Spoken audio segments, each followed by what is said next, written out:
ఏంటంటే one of the నాకు బాగా నచ్చింది ఏంటంటేనంటే సుబ్బు గారు ఈ కథలో చెప్పాలనుకున్నది జనరల్గా మనం వస్తువుల్ని వాడుకోవాలి, మనుషుల్ని ప్రేమించాలి. కానీ ఇప్పుడు అందరూ వస్తువుల్ని ప్రేమిస్తున్నారు, మనుషుల్ని వాడుకుంటున్నారు.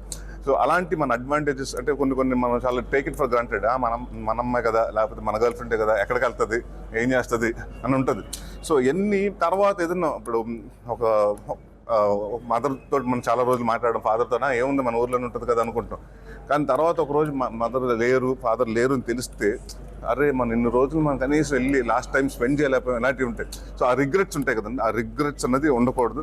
సో ఈ కథ చెప్పడం కూడా మేజర్ కారణం అదే. అంటే అందరిని మూర్ఖులు అవ్వమని కాదు, అంటే అలా అవ్వకుండా అంటే మీకు ప్రతిసారి అలాంటి ఆలోచన వచ్చినప్పుడల్లా ఈ బచ్చల మనం గుర్తు చేసుకుంటారని అనుకుంటున్నాను.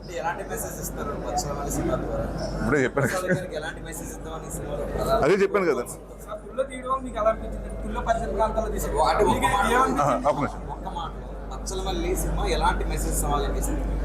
బచ్చలమల్లి ప్రతి ఒక్కడు కనెక్ట్ అవుతాడండి. ఎందుకంటే ప్రతి ఒక్కటి దాంట్లో ఎక్కడో చోట లైఫ్లో మనం అన్కాంప్రమైజ్డ్గా ఉంటాం.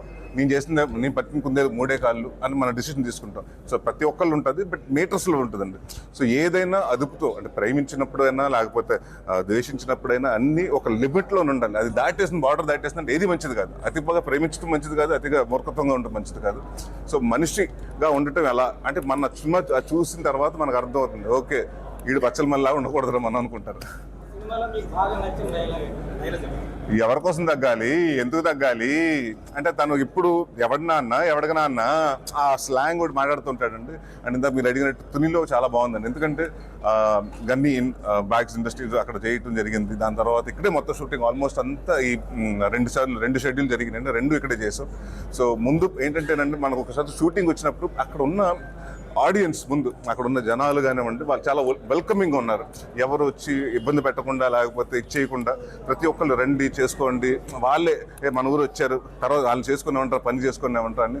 సో మనకి ఎప్పుడు ఆ పాజిటివ్ వైబ్ ఉన్నప్పుడు చాలా బాగుంటుందండి అసలు యాక్టర్స్ కానివ్వండి, అసలు ఫిల్మ్ మేకర్స్ అందరికీ.